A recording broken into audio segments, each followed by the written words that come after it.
அனைத்து மாணவர்களுக்கும் வணக்கம். இன்றைக்கு நாங்கள் படிக்க போகிற விடயம் தரம் 4 பாடத்தில் இருக்கக்கூடிய, அதாவது பலவீனத்தை வென்ற பலசாலி என்ற ஒரு பாடம். நாங்கள் ஏற்கனவே இதுக்கு முதல் நிறைய பாடங்களை படிச்சிருக்கிறோம். அப்போ அந்த அடிப்படையில் இன்றைக்கு நாங்கள் பார்க்க போகிறது பலவீனத்தை வென்ற பலசாலி. நான் உங்கள் ஆசான் கோபி, பாக்கியம் தேசிய பாடசாலை ஆசிரியர். தொடர்புகளுக்கு 0755515361 என்ற இலக்கத்தை நீங்கள் தொடர்பு கொள்வதன் மூலமாக வேலையளிக்க விடயத்தை கற்றுக்கொள்ள முடியும். சரி, வாங்கள் இப்போ இன்றைக்கு நாங்கள் பலவீனத்தை வென்ற பலசாலி என்ற பாடத்தை பார்ப்போம். பாருங்க, முன்னாடி ஒரு வடிவான படம் இருக்குது. அப்போ ஆரம்பத்தில் எப்படி அந்த சிறுவன் இருக்கான், பிறகு எப்படி மாறி இருக்காரு அப்படின்னு படம் காட்டப்படுது. அந்த அடிப்படையில் முதலாவது நாங்கள் பார்ப்போம். சரி, ஒவ்வொரு பந்தியாக நாங்கள் பார்த்து கொண்டு போவோம். ஓகே, உங்களோட புக் எடுத்து வச்சு கொள்ளுங்க, தெளிவாக படிக்கலாம். முதலாவது பார்ப்போம் நாங்கள் வில்லியம் ஹாகிங் என்பவரை பற்றி கேள்விப்பட்டிருக்கின்றீர்களா? அப்போ அவங்கள்ட்ட கேட்குறாங்க, வில்லியம் ஹாகிங் அப்படின்ற ஒருத்தர் இருக்காரு, அவரை பற்றி நீங்கள் கேள்விப்பட்டிருக்கீங்களா அப்படின்னு சொல்லி கேட்குறாரு. வாழ்க்கையில் சாதனை படைக்க எல்லோராலும் முடியும். வாழ்க்கையில் ஒவ்வொரு மனிதராலுமே என்ன செய்ய முடியும் என்று கேட்டால் சாதனை படைக்க முடியும். உங்களாலும் முடியும், யாராலுமே முடியாது என்று ஒன்று இல்லை. உங்களாலுமே என்ன செய்ய முடியும், ஒரு விடயத்தை சாதனை செய்ய முடியும். உடல் ஊனம் அதற்கு ஒரு தடை அல்ல. அப்போ உடல் ஊனமாக இருக்குன்னு சொல்லி ஏற்றுக்கொள்ளக்கூடாது. எனக்கு கஷ்டமாக இருக்குது, என்னால் பேச முடியலை, என்னால் ஓட முடியலை, என்னால் விளையாட முடியலை, நடக்க முடியலைன்னு சொல்லியெல்லாம் யோசிக்க வேண்டாம். அதுதான் சொல்கிறது, உடல் ஊனம் அப்படின்னு சொல்லி நீங்கள் எதுவுமே வாழ்க்கையில் நினைக்கக்கூடாது என்பதை உலகிற்கு நிரூபித்தவர் தான் அவர். அப்போ உடல் ஒரு ஊனமாக இருந்தால் எங்களால் சாதிக்க முடியாது அப்படின்னு சொல்லி முடியாதில்லை அப்படின்னு சொல்லி நிரூபித்தவர் தான் அவர்.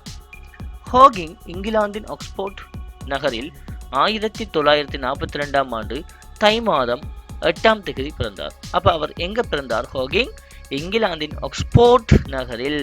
சில நேரம் உங்களுடைய சுற்றாடல் இறுதி பரீட்சை, அதாவது புலமை பரிசில் பரீட்சை இறுதியில் இந்த ஹாகிங் பற்றி கேட்கலாம். அவர் எந்த நாட்டை சேர்ந்தவர்னு கேட்கலாம். அவர் எத்தனையாவது ஆண்டில் பிறந்தார் என்று கேட்கலாம். அப்போ இதெல்லாம் எங்களோட பாட புத்தகத்தோடு சம்பந்தப்பட்டனால இதை நீங்கள் ஒரு நோட் பண்ணி வச்சுக்கொள்ளலாம். என்னென்று, ஹாகிங் இங்கிலாந்தின் ஆக்ஸ்போர்ட் நகரில் 1942ஆம் ஆண்டு தை மாதம் 8ஆம் தேதி பிறந்தார். எந்த நாட்டை சேர்ந்தவர் கூட கேட்கலாம், இங்கிலாந்து நாட்டை சேர்ந்தவர். இவர் பிராங் இசபெல் ஐலீன் ஹாகிங் தம்பதியின் மூத்த மகனாவார். அப்போ இவர் யாருடைய மகன்னு சொல்லியிருக்காங்க? யார் இவர்?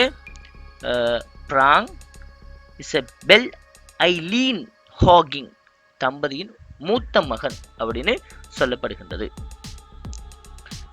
இவர் இங்கிலாந்தில் உள்ள பைரன் ஹவுஸ், அப்போ எங்க அவர் படிச்சிருக்காரு? இங்கிலாந்தில் இருக்கக்கூடிய பைரன் ஹவுஸ், புனித அல்பன் உயர்தர பாடசாலை ஆகியவற்றில் ஆரம்ப கல்வியை கற்றார். அப்போ பேசிக் ஆரம்ப பாடநெறிய எங்கே படிச்சிருக்காருன்னு கேட்டால் இங்கிலாந்தில் இருக்கக்கூடிய பைரன் ஹவுஸ் என்ற பாடசாலையில் சிறிய, அதாவது ஆரம்ப கல்வியை கற்றிருக்கிறார். சிறு வயது முதலேயே புதிய கண்டுபிடிப்புகளிலும் கணித பாடத்திலும் அதிகம் ஆர்வம் கொண்டிருந்தார். அவர் சின்ன வயதிலிருந்து உங்களை போல என்ன செய்திருக்கார்? அதிகமாக கணித பாடத்திலும் அதே போல புதிய கண்டுபிடிப்புலையுமே அதிகம் ஆர்வம் கொண்டிருந்திருக்கிறாராம். அதனால் இவரை பாடசாலை காலத்தில் ஐன்ஸ்டீன் என்று செல்லமாக அழைத்தனர். அப்ப இதனாலதான் என்ன செஞ்சிருக்காங்க? பாடசாலை காலத்துல ஐன்ஸ்டீன், எப்படி ஐன்ஸ்டீன் என்று செல்லமாக அழைத்தனராம். ஐன்ஸ்டீன் என செல்லமாக அழைத்திருக்கிறாங்க. எப்படி? ஐன்ஸ்டீன் என்று செல்லமாக அழைத்தனர். 1959ஆம் ஆண்டு ஆக்ஸ்போர்ட் பல்கலைக்கழக கல்லூரியில படிச்சிருக்காரு. எஸ், இவர் 1959ஆம் ஆண்டு ஆக்ஸ்போர்ட் பல்கலைக்கழக கல்லூரியிலும் படித்த பல்கலைக்கழகம் அங்கதான் ஆக்ஸ்போர்ட் என்ற இடத்துல சேர்ந்திருக்கிறார். அங்கே அவர் பௌதீகவியலும் ரசாயனவியலும் கற்றார். அங்கு அவர் படித்த விஷயம் என்னன்னு சொன்னா பௌதீகவியல், அதே போல ரசாயனவியல் கற்றிருக்கின்றார். 1966ஆம் ஆண்டு கேம்பிரிட்ஜ் பல்கலைக்கழகத்தில் தனது கலாநிதி பட்டத்தை பூர்த்தி செய்தார். அப்ப அவர் என்ன செய்திருக்காரு? 1966ஆம் ஆண்டுல கேம்பிரிட்ஜ் பல்கலைக்கழகம் என்ற பல்கலைக்கழகத்துல தன்னுடைய கலாநிதி பட்டத்தையும் பூர்த்தி செய்திருக்கிறார். மேலும் இவர் இசையிலும் அறிவியல் புனைக்கதைகளிலும் மிகுந்த ஆர்வம் கொண்டிருந்தார். அவர் அது மாத்திரமல்ல, என்னது இசை, அதே போல அறிவியல், அதே போல புனைக்கதை போன்ற விடயங்கள்ல மிகவும் ரொம்ப இன்ட்ரெஸ்ட், ஆர்வம் எடுத்து இருந்திருக்கிறார். அது மாத்திரமல்லாமல் 21ஆம் வயதில் ஹாகிங்கை இயக்கு நரம்பு நோய் தாக்கியது. பாத்தீங்களா, இப்படி நல்லா படிச்சு கொண்டு வந்த இவருக்கு என்ன ஒரு நோய் தாக்கி இருக்குன்னு சொன்னா இயக்கு நரம்பணு நோய். என்ன நோய்? அப்ப அவர் தாக்கிய நோய், ஹாக்கிங்கை தாக்கிய நோய் எதுன்னு கேட்கலாம். இயக்கு நரம்பணு நோய் தாக்கியதா. அது குணப்படுத்தவே முடியாத ஒரு கொடிய நோய். அவரை என்ன செய்ய முடியல, அந்த நோயிலிருந்து குணப்படுத்த முடியாத ஒரு கொடிய நோய். இதனால் அவரது கை கால்களின் இயக்கம் படிப்படியாக பாதிக்கப்பட்டது. அப்ப இதனால என்ன நடந்திருக்குன்னு சொன்னா அவருடைய கை அதே போல கால்களின் இயக்கம் அப்படியே கொஞ்சம் கொஞ்சமா குறைந்து விட்டது, படிப்படியாக பாதிக்கப்பட்டது. அவரால் பேசவோ எழுந்து நடமாடவோ முடியாமல் போனது. அப்ப இதனால அந்த நோய் வந்ததால அவரால் பேச முடியல, எழுந்து நடமாட முடியல, இப்படி நிறைய பிரச்சனை அவருக்கு ஏற்பட்டு விட்டது. அவர் இன்னும் 2 வருடங்களே உயிர் வாழ்வார் என்று மருத்துவர்கள் தீர்க்கமாக கூறியிருந்தார்கள். அப்ப மருத்துவர்கள் என்ன செய்துட்டாங்கடா, இவர் இன்னும் கொஞ்ச நாள் மட்டும் தான் செய்ய போறாரு, உயிர் வாழ போறார். இன்னும் கொஞ்ச நாள் அப்படி 2 வருடங்கள் தான் உயிர் வாழ்வார் அப்படின்னு மருத்துவர்களாம் தீர்க்கமா சொல்லிட்டாங்க. கொஞ்ச நாள் தான் இருப்பாரு அப்படின்னு சொன்னப்படுங்க. இப்ப நாங்களுமே எப்படி செய்வோம், கொஞ்ச நாள் தான் இருப்பீங்கடா எப்படி இருப்போம். ஆனாலும் ஹாக்கிங் மனம் தளரவில்லை. ஆனா அவர் என்ன செய்யவில்லை, நீங்க 2 வருஷத்துல இறந்து போவீங்கன்னு சொன்னாலும் அவர் தன்னுடைய மனம் தளரவில்லையாம். கணினி மூலமான பேச்சு தொகுப்பி எனும் கருவியின் உதவியால் மற்றவர்களோடு பேசினார். அவர் எப்படி பேசினார்னு சொன்னா, மற்றவங்களோட பேச முடியான்னு சொன்னா முடியாம போகும் அப்படின்னு சொன்னாலும் அவர் என்ன செய்திருக்கான்னு சொன்னா, மற்றவங்களோட கணினி மூலமாக பேச்சு தொகுப்பி அப்படிங்கிற கருவியின் உதவியால மற்றவங்களோட பேசியிருக்கிறார். புதிய பல விஞ்ஞான ஆராய்ச்சிகளில் தொடர்ந்தும் ஈடுபட்டார். அது மாத்திரமல்லாம புதிய பல விஞ்ஞான ஆராய்ச்சிகளிலும் தொடர்ந்தும் ஈடுபட்டிருக்கிறார். அவை குறித்து பல்வேறு ஆய்வு கட்டுரைகள் எழுதினார். அது மாத்திரமில்லாமல் அந்த விடயங்கள் தொடர்பாக பல்வேறுபட்ட ஆய்வு குறிப்புகளையும் எழுதியிருக்கிறாராம். சர்வதேச ஆய்வு கருத்தரங்குகளிலும் பங்கு பெற்றிருக்கிறார். அதே போல சர்வதேச ஆய்வுகள் சம்பந்தமான கருத்தரங்களையும் அவர் பங்கு பெற்றிருக்கிறார். விண்வெளி பயணத்தினை கூட மேற்கொண்டார். அப்படியே இருந்து கொண்டு இறந்து போவார் அப்படின்னு சொன்ன போது கூட விண்வெளி பயணம் எல்லாம் மேற்கொண்டிருக்கிறார்.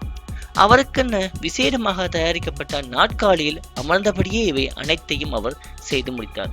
அப்ப இயக்கணு அந்த நரம்பு நோய் பாதிக்கப்பட்ட போதும் கூட அவர் என்ன செய்திருக்கிறார், தன்னுடைய கதிரை சேல இருந்த மாதிரி தன்னுடைய வேலைகளை செய்து கொள்வதற்கான அனைத்து செயற்பாடையும் செய்திருக்கிறார். அனைத்தையும் அவர் செய்து முடித்தார். அவர் எழுதிய அறிவியல் நூல்களில் காலத்தின் ஒரு வரலாற்று சுருக்கம் என்ற நூல் மிக பிரபலியமானது. அப்ப அவர் நிறைய அறிவியல் நூல் எழுதியிருக்கிறார். அப்படி எழுதியிருந்தாலும் அதில் பிரதானமாக எந்த நூல் பிரசித்தி பெற்றிருக்குன்னு சொன்னா, காலத்தின் ஒரு வரலாற்று சுருக்கம். எனது காலத்தின் வரலாற்று சுருக்கம் என்ற நூல் மிக பிரபலியமானதாக காணப்பட்டிருக்கின்றது. அவர் ஆழமான அறிவியல் உண்மைகளை மிக எளிய நடையில் எழுதினார். அப்ப மிக ஆழமாக இருக்கக்கூடிய அறிவியல் உண்மை கதைகளை மிக சின்னதாக எளிய நடையில எழுதியிருக்கிறார். அதனால் அவரது நூல்கள் உலக புகழ் பெற்றன. அப்ப நாங்களுமே எப்படித்தான் எந்த ஒரு விடயத்தையும் யார் எங்களுக்கு எளிமையாக சொல்லித்தராங்களோ அவங்களோட விடயத்தை நாங்கள் பின்பற்றும். அதனை போல இவரும் என்ன செய்திருக்கிறார், மிக எளிமையாக, அதாவது ஈஸியா விளங்கக்கூடிய மாதிரி இருப்பதால மற்றவங்க எல்லாருமே அவரை பின்பற்றி இருக்கிறாங்க. இதனால் அவரது நூல்கள் உலகத்திலேயே புகழ் பெற்று காணப்படும். உலக புகழ் பெற்றதாம். பலரும் அவரது எழுத்துக்களால் ஈர்க்கப்பட்டனர். அது மாத்திரமில்லாம இவர் எழுதிய அந்த நூலை பார்த்து பலரும் அவர் ஐன்ஸ்டீன் விருது, ஆண்ட்ரியூ கேமன் விருது, எடிங்டன் பதக்கம் முதலான பல விருதுகளை அவர் பெற்றார். அப்ப நிறைய விருதுகள், அது மாத்திரமில்லாம உலக புகழ் பெற்று பல்வேறுபட்ட விருதுகளையும் பெற்றிருக்கின்றார். 1979 ஆண்டு 2009 ஆண்டு வரையும் 1979 ஆண்டு முதல் அதே போல 2009 ஆண்டு வரை கேம்பிரிட்ஜ் பல்கலைக்கழகத்தில் கணிதவியல் பேராசிரியராகவும் பணியாற்றியிருக்கிறார். அப்ப இறுதி காலத்துல கிட்டத்தட்ட 2009 வரையிலும் அவர் என்ன செய்திருக்காரு, 1979 தொடக்கம் 2009 ஆண்டு வரை கேம்பிரிட்ஜ் பல்கலைக்கழகம் என்ற பல்கலைக்கழகத்துல ஒரு கணிதவியல் பேராசிரியராகவும் இவர் பணியாற்றியிருக்கின்றார். பேராசிரியர் ஹாக்கிங் சுமார் 5 தசாப்தங்களுக்கு மேலாக பல்வேறு உடல் உபாதைகளோடு போராடியபடியே வரலாற்று சாதனைகள் செய்தார். பாத்தீங்களா, உடல்ல பல்வேறுபட்ட நோய் பிரச்சனைகள் இருந்திருக்குது. அப்படி இருந்த போதும் கூட 5 தசாப்தங்கள் 5 தசாப்தங்கள், ஒரு தசாப்தம் 10 ஆண்டுகள், அப்ப கிட்டத்தட்ட 50 ஆண்டுகள் போராடி என்ன செஞ்சிருக்காரு, அவர் தன்னுடைய சாதனைகளை நிலைநாட்டியிருக்கிறார். அப்ப நாங்க தான் என்ன செய்யறது, சின்ன ஒரு விடயங்கள், சின்ன ஒரு காயம் பட்டம் கூட உடம்புல, ஐயோ என்னால முடியாது, சிறிய ஒரு தலைவலியா இருந்தா கூட எங்களால ஒரு பரீட்சை செய்ய முடியாதுன்னு சொல்லுவோம். ஆனா இவர் பாத்தீங்களா, மிகவும் அவரோட கடினமான உழைப்பின் காரணமாக தான் முன்னேறி இருக்கிறார். தன்னால ஒரு முடியாது, நோய் வந்திருக்குன்னு சொன்ன போதும் கூட அதனை கூட ஏற்றுக்கொள்ளாது இவர் சிறப்பான முறையில் போராடி முன்னேறி இருக்கிறார். அதே போல நீங்களும் என்ன செய்யலாம், சிறிய விடயத்துக்கெல்லாம் பெருசாக எடுத்துக்கொள்ளாம ஈஸியாக யோசிங்க சின்ன ஒரு விஷயங்களை. ஓகே, இறுதியில் 2018ஆம் ஆண்டு பங்குனி மாதம் 14ஆம் தேதி இந்த உலகை விட்டு பிரிந்தார். இறக்கும் போது அவரது வயது 76 ஆகும். அப்ப பாத்தீங்களா, 21 வயசுலயே நீங்க இறந்து போயிருவீங்க 2 வருஷத்துல அப்படின்னு சொன்ன போதும் கூட தன்னால முடியும், தனக்கு தன்னம்பிக்கை இருக்குன்னு சொல்லி தன்னை வளர்த்துக்கொண்டு அவர் என்ன செய்திருக்கிறாரு, மிகவும் போராடி நிறைய விடயங்கள் தனக்கான கதிரையெல்லாம் உருவாக்கி இல்லையா, பேச்சு தொகுப்பியெல்லாம் உருவாக்கி இப்படி பல்வேறுபட்ட விடயங்களை சேர்த்த பிறகு சாதித்த பிறகே அவர் இருந்திருக்கிறார். அப்ப உங்களாலுமே என்ன முடியும், ஒரு வாழ்க்கையில உங்களோட வாழ்க்கையில இதையுமே சாதிக்க முடியும். அப்ப நாங்கள் இப்ப எல்லாமே என்னத்தை யோசிப்போம், புலமை பரிசில், அதுக்கு தான் எங்கடா டாக்கட்டா இருக்கும். அது மாத்திரம் வாழ்க்கை அல்ல, அதனையும் தாண்டி நிறைய விடயங்கள் இருக்குது. ஆகவே பரீட்சையும் அப்படித்தான். பரீட்சை ஒரு சிறிய விடயம், நாங்கள் எதற்காக படிக்கிறோம், எக்ஸாமுக்காக படிக்கிறோம், அவ்வளவுதான். மற்றபடி நீங்க அதை வாழ்க்கை கல்வியாக எடுத்துக்கவே தேவையில்லை. மற்றபடி தோற்றாலும் எனக்கு முடியாது, சிறிய விடயங்கள் ஏற்றுக்கொள்ள முடியாது அப்படின்னு இருக்கக்கூடாது. ஆனா முயற்சி செய்தால் பலன் பெறலாம். இதன் மூலமாக இந்த கதையினூடாக என்ன முயற்சி, நீங்களும் என்னால் முடியாதுன்னு இருக்காம முடியும், என்னாலும் சிறந்த புள்ளிகளை பெற முடியும், என்னால் நல்ல மார்க்ஸ் எல்லாம் எடுத்து முன்னேறி நிற்க முடியும்னு சொன்னால் எல்லாருமே முடியும் 200 புள்ளிகளை பெறுவதற்கு. அப்போ நீங்களும் ஐன்ஸ்டைனை போல நல்ல முன்னேற்றுவதற்கு வாழ்த்துக்கள். அப்போ முன்னேற்றம் அடையலாம்.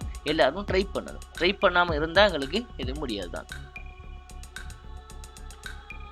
ஆக இறுதியாக சொல்கிறார் பாருங்க, அவரது நோயினால் ஏற்பட்ட உடல் ஊனம் அவரது அறிவியல் சாதனைகளுக்கு தடையாக இருக்கவில்லை. பாத்தீங்களா, அவருக்கு அந்த நோயினால் ஏற்பட்ட உடல் ஊனம் என்பது அவரோட அறிவியல் சாதனைக்கு ஒரு தடையாக இருக்கவில்லை. அதற்கு காரணம் என்னால் சாதித்து காட்ட முடியும். அப்ப அது காரணம் என்னன்னு சொன்னா, அவரால் முடியும், என்னால் சாதித்து காட்ட முடியும் அப்படின்னு ஒவ்வொரு நிமிஷம் சொல்லி கொண்டிருந்திருக்கிறார் என்ற அவரது மனத்துணிவு தான் பேராசிரியர் ஹாக்கிங்கின் சாதனை சாதிக்க துடிக்கும் அனைவருக்கும் ஒரு சிறந்த முன்மாதிரியாகும். அப்போ உங்களுக்கும் அதான் சொல்றாங்க, உங்களுக்கும் சாதிக்க துடிக்கும், நீங்களும் என்ன செய்வீங்க, நான் புலமை பரிசில் பரீட்சையில 200 புள்ளிகளை எடுக்க சாதித்து காட்டுவேன் அப்படின்னு சொல்லுவீங்க. அப்போ அவரோட வாழ்க்கையை பற்றி நாங்கள் பார்க்கும் பொழுது இதெல்லாம் என்னது இல்லையா, நாங்கள் எவ்வளோ விஷயத்தை பார்த்தாலும் ஒரு சிறிய விடயம் பரீட்சை. அப்போ அவர் பார்த்தீங்களா எவ்வளோ கஷ்டப்பட்டு இவ்வளோ நோயெல்லாம் வந்திருக்குது. எங்களுக்கு நோய் இருக்கா, இல்லை. ஆனால் சில பேருக்கு வந்து என்ன உடல் உபாதைகளை காணப்படலாம். அப்போ நீங்களும் என்ன மாணவர்களே யோசிக்க வேண்டாம், உங்களாலும் முடியும். ஐயோ என்னால் எழுத முடியல, வாசிக்க முடியலன்னு யோசிக்க தேவையில்ல. கொஞ்சம் ட்ரை பண்ணி ஒவ்வொரு உறுப்பமைய எழுத்துக்கள் எழுதி பார்த்தீங்கன்னா உங்களாலையும் சாதிக்க முடியும். சரிதானே? அப்போ உடல் ஊனம் என்னால் முடியாதுன்னு யாருமே இருக்காதீங்க, உங்களால் முடியும். சிறந்த முறையில் ஒவ்வொரு நாளைக்கும் ஒரு விடயங்களை கற்றுக்கொள்ளுங்கள். அப்போ இந்த பாடத்தை தெளிவாக உங்களுக்கு கற்றுக் கொடுத்த நிம்மதியுடன் அடுத்த ஒரு பாடத்தை நான் அடுத்த ஒரு விஷயத்த இன்னொரு தலைப்பில் சொல்லித்தாரேன். அப்போ இதை ஒரு நீங்கள் கிரகித்து கேட்டு நன்றாக படித்துக் கொள்ளுங்க. சரியா? ஓகே, மீண்டும் இன்னொரு வீடியோவில் சந்திக்கிறேன். ஓகே, வணக்கம். இந்த வீடியோ உங்களுக்கு பிடிச்சிருந்தால் லைக் பண்ணுங்கள், கமெண்ட் பண்ணுங்கள், அதே போல் ஷேர் பண்ணுங்கள். மேலதிகமாக ஆன்லைனூடாக வகுப்புகளை தொடர்பு கொள்ள விரும்பினால் என்னுடைய வாட்ஸ்அப் இலக்கத்துக்கு தொடர்பு கொள்ளுங்கள். வாட்ஸ்அப் இலக்கம் வந்து 0755153610 0755153610 என்ற இலக்கத்துக்கு நீங்கள் வாட்ஸ்அப் செய்யலாம். உங்கள் பாடசாலையை போட்டு. அது மாத்திரம் இல்லாமல் குறிப்பாக தரம் 1, 2, 3 மாணவர்களுக்கும் விசேடமாக 4, 5 புலமை பரிசில் மாணவர்களுக்கான வகுப்புகள் நடைபெற்றுக் கொண்டிருக்கின்றது. அப்போ அதற்கும் நீங்கள் இணைந்து கொள்ளலாம். குறிப்பாக தரம் 1, 2 மாணவர்களுக்கு விசேட எழுத்து பயிற்சி வழிகாட்டலும் நடைபெறுகின்றது. ஆன்லைன், அதாவது Zoom-ஊடாக விரும்பினால் நீங்களும் பங்கெடுத்துக் கொள்ளலாம். சந்திப்போம் மீண்டும் இன்னொரு வீடியோவில்.